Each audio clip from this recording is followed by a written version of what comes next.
Hi everyone, it's me, and today let's watch the Bee movie and uncover the truth together. Let's go. At least you're out in the world. You must meet a lot of girls. Barry, is that why you left the beehive? To meet lady bees? Because I hate to break it to you, but you already have. Hey, those are pollen jocks. Wow.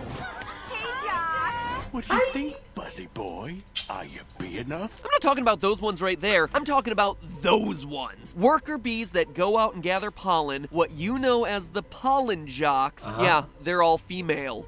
Wait, what the... Oh, what? They're all females. All female. Yep.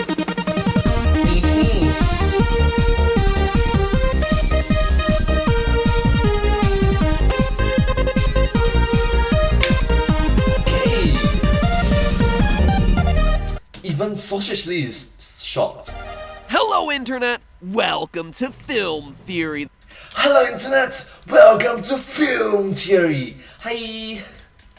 The show that's about to give BuzzFeed a run for its money. Oh, wait, it all makes sense to me now. After staring at this stupid movie for way too long, something just clicked as I'm writing this script. You notice everyone's haircut in this movie? The women all have beehive hairstyles. Obvious joke is obvious. But the guys, they all have buzz cuts. Buzz cuts. And here y'all think that my jokes are bad? This is a real movie that ran in real movie theaters. Ladies and gentlemen, this is premium content. So I'm sure by now you're all familiar with the memes coming out of the Bee movie, but in case you've never actually Ladies and gentlemen, this is content. stopped to watch the movie, or you did watch it but need a refresher because the plot wasn't exactly the most memorable thing about it, well then, here's what you need to know. Barry B. Benson is a honeybee who travels outside of the hive, falls in love with a human woman named Vanessa, You coming? and eventually uncovers a shocking conspiracy. The bees are being enslaved by humans to produce honey. It's just honey, Barry. Just what? Bees don't know about this. This is stealing. A lot of stealing. So Barry decides to sue the entire honey industry and wins. As you can imagine, this has some unintended consequences. Now that the humans are no longer eating honey, the pollen jocks that harvest nectar for the hive no longer have to work, and that causes the world's plants to start wilting. So it's up to Barry and He has a human girlfriend. Oh, Barry. And they make out. to find the last remaining flowers in America and pollinate plant life on Earth before it's too late. Oh, and a bunch of bees team up to save a commercial jetliner from crashing. Oh yeah, there's also that moment where Vanessa dies in a gruesome parasailing accident. Oh my god. So many things are wrong about this film. The fact that bees and humans can apparently talk to each other, yet Barry's the first bee ever to try striking up a conversation with anyone. And think about it, they have intercourse together. That's weird. That's really weird. Yep, something like that does happen. Jazz. The fact that Barry has a romantic rival, and that romantic rival is a human. But besides that, the fact that Ken, his romantic rival, has a bee allergy that the movie just treats like a joke, even though bee allergies are very real and very serious medical problems. And sometimes very deadly. I mean, lethal. seriously, you think that people are spending hundreds of dollars on EpiPens just for the lulz? And yet Ken is the one who's treated like the villain because he doesn't want to be in a room with a bee who could potentially kill him. And all of this wrapped in a movie about a love affair between an insect and a human. Nay, Jerry Seinfeld and a human. But perhaps worst of all is the message of the film. That bees are a vital part of the ecosystem, and without them, plant life as we know it would be wiped out. Because this simply isn't true. In fact, it's the complete opposite. Vanessa. And the environment as a whole would be better off if Barry B. Benson and his brash buddies would just buzz off permanently. And yeah, I know we're all trained to love bees at this point, but get ready because today I'm gonna prove how everyone, especially the Bee movie, has been lying to us. Now, what got me started on this episode was something I said a few weeks ago in the Tide Pod episode. Honeybee populations are on the rise for like the first time ever, and I shared that as a positive news story, but after I finished that episode, it got me researching. We hear all the time that honeybee So you are trying to say that rise in bees doesn't necessarily is a bad or good thing? I'm not too sure about it. I don't know. What I don't know. populations are on the decline, and that this is a terrible thing for the ecosystem, but is it really? I was honestly surprised by what I found. First, honeybees aren't actually native to North America. They're an invasive species that was first introduced back in 1622 when European settlers brought them over. The Native Americans even called them the white man's fly. And let's be clear, they weren't brought over for their ability to pollinate plants, but rather for their honey. The honeybees we see in the US, like Barry B. Benson, all just started as agricultural animals, like cows. Probably more accurately, like chickens. Chickens are used to produce eggs, bees are used to produce honey. It actually took another 200 years before honeybees were brought over to California during the gold rush in 1853, and of course, in all of that time, it's not like the North American continent was like some desolate desert. Plant life was thriving in the Americas for thousands of years before European settlers showed up with their fancy beehives. So how is that possible? Is everything we've been told about honeybees being an essential part of the ecosystem and a vital part of the reproductive life cycle of flowers wrong? Well, yeah. And no, but yeah. You see, pollinators are absolutely vital. 75% of all crops require pollination. However, the idea that honeybees are a critical part of that process in the US is a complete and utter myth. Oh, I get what you mean. So you are trying to say that honeybee is not the only pollinator in the entire world. There are multiple different pollinators, right? Including humans can be a pollinator as well, right? First, these black and yellow striped honeybees aren't the only type of bee out there. There are more than 20,000 species of bees. Yeah, 20,000. The black and yellow stripy kind, known formerly as the Apis mellifera, less formerly as the western honeybee, is just one of them. For example, take Agapostemon, a genus of bee that sounds more like a rejected Digimon than an insect critical for sustained plant life on Earth. Agapostemon digivolve into Metal War Agapostemon. These insects don't make honey, and they look nothing like Barry B. Benson or the bees that we're all familiar with, but these little green guys are bees nonetheless. They're known as sweat bees. Unlike honeybees, which get their nutrients by making honey from the nectar of flowers, these feed from the sweat of mammals. And yeah, when I say mammals, that includes humans. So if you've ever found yourself on a hot day swatting at one of these green-gray little bugs that seems to enjoy landing on your neck, it might not be a fly or wasp, but a sweat-thirsty bee trying to get a taste of that salty secretion. And you must remember that MadPat mentioned that there is more than 20,000 species of bees. And this video came out in year 2018. Right now it's in the year 2021. There must be a lot more discoveries. The numbers have increased significantly a lot. So, yeah. Okay, wow, the more you know. Let me lick your neck.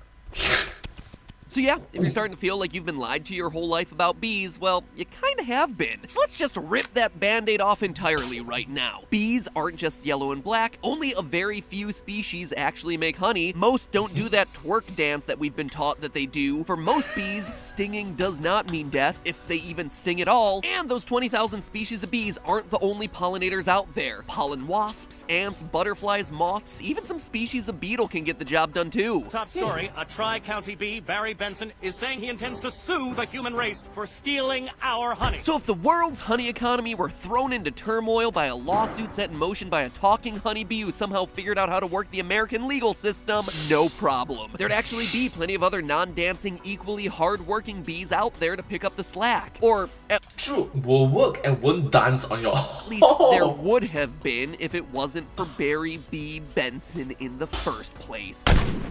That's right, Barry and the rest of the western honeybees are murderers, but you don't see anyone putting them on trial, at least until today. And you had better believe that this insect uprising needs to be squashed. What I mean is that there are conservationists out there who believe that the environment would be better off without honeybees. Remember how I said honeybees are an invasive species brought in by the colonists? Well, according to Dr. Jonas Geldman of the University of Cambridge, honeybee hives harm the environment by crowding out all the other local pollinators. Quote, there's increasing evidence that unnaturally high densities of honeybees associated with beekeeping can exacerbate declines in wild pollinators. Besides competing with wild species for resources, honeybees are linked to the spread of diseases to wild pollinators via shared flowers, an effect that's likely amplified by trade with and movement of honeybees, end quote. And this isn't just some random guy ranting on his blog on the internet. This was published in Nature. Nature, the scientifically reputable magazine, not,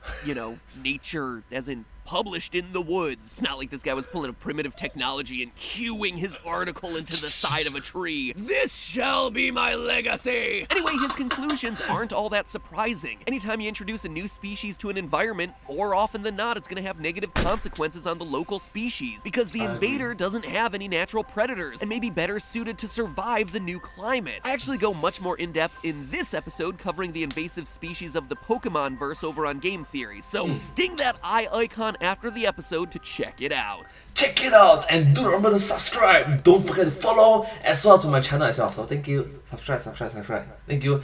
Anyways, let's continue. But when it comes to Western honeybees, the data is there. In another Nature article published by First, the authors track the global decline of bumblebees, which, again, to be clear, are different from Western honeybees. It's another version of a bee.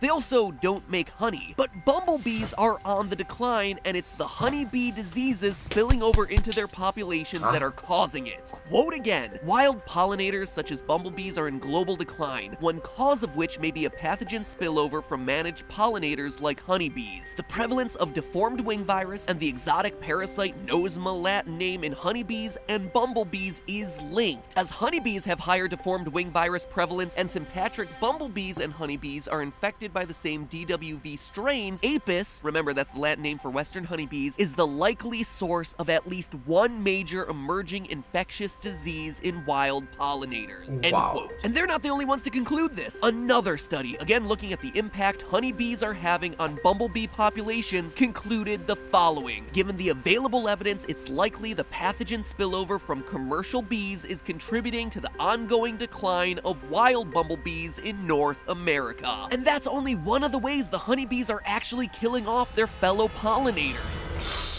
When you look at insects, honeybees are unique because they actually remove nectar from flowers in order to make their honey, while other insects are able to pollinate flowers without stealing the nectar. While that might not seem like that big of a deal, this paper by Diane Thompson at the University of California, Santa Cruz found that the Western honeybee's strategy of creating nectar scarcity for other species ensures that the competition produce fewer offspring. Quote a final time, these results provide evidence that Apis competitively suppress a native social bee known to be an important pollinator, with the potential for cascading effects on native plant communities. Bees have never been afraid to change the world. Yeah, change it for the worse, Barry. No. That means you're changing it for a selfish reason if you think about it. That's quite interesting. I don't know what to comment on it because us human beings, you, me, everyone, are part of an invasive species as well. So I don't know what to say about it, man.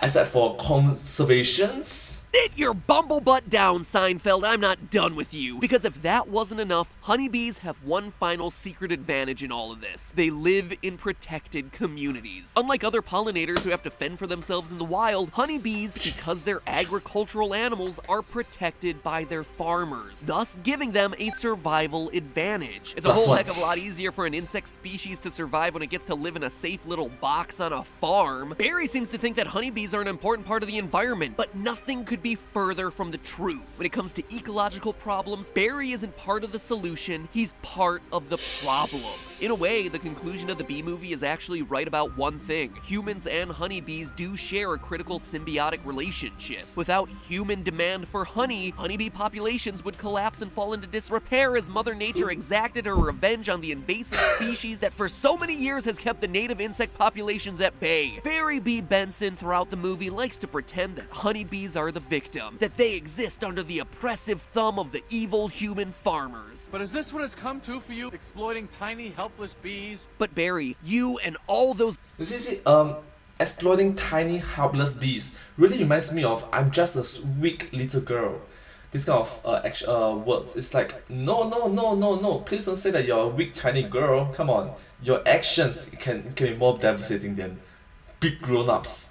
Males. Other Western honeybees we see throughout this movie are the real problem. The real victims here are the native insect species whose territory you've encroached on, who you've deprived of nectar, and who you've outcompeted thanks in large part to humanity's protection. In the courtroom, Barry raises a chant of, "Free these bees!" Free the bees indeed. Free the 19,999 other bee species that the imperialist Western honeybees have been keeping down for hundreds of years. Maybe then nature can exist the way it was originally meant to. But hey, that's just a theory. A film theory. Bzzz, cut. Won't you be a friend and join the loyal theorists? Click that subscribe button. And while you're clicking things, make sure you click that box to the right to find out more about invasive species and how cute animals across the world are dying. That's that Game Theory episode I mentioned earlier. Now if you'll excuse me, it's time for me to buzz off. Buzz off? I got nothing here. At least until next week. I'll see you then. See you then! Alright, thank you so much for watching this video. It has been very interesting and educational for me because I actually learned a lot about it. It's like humans, I am an invasive species, you are an invasive species, but we recognize that we are both invasive and we can do something to help what we cost. We can conservation's ideas, conservation's actions. Right, we cannot be blinded by these loyal talks, you know, misled by evidence that are twisted in a way that prove a certain point incorrectly. So yeah, think about it next time more often. It's quite thoughtful. Anyways, I hope that you find this video very interesting to watch, and if you do like this video, please remember to like, share, and subscribe to my channel, and comment down below if you have any share. Don't forget to follow my channel. I sincerely appreciate all of this support and encouragement from my work. Thank you so much. I hope to see you in the next video. But hey, just a theory, a film theory, and cut. And I hope to see you in the next video. Bye, and thank you so much. See you in my next video. Bye bye.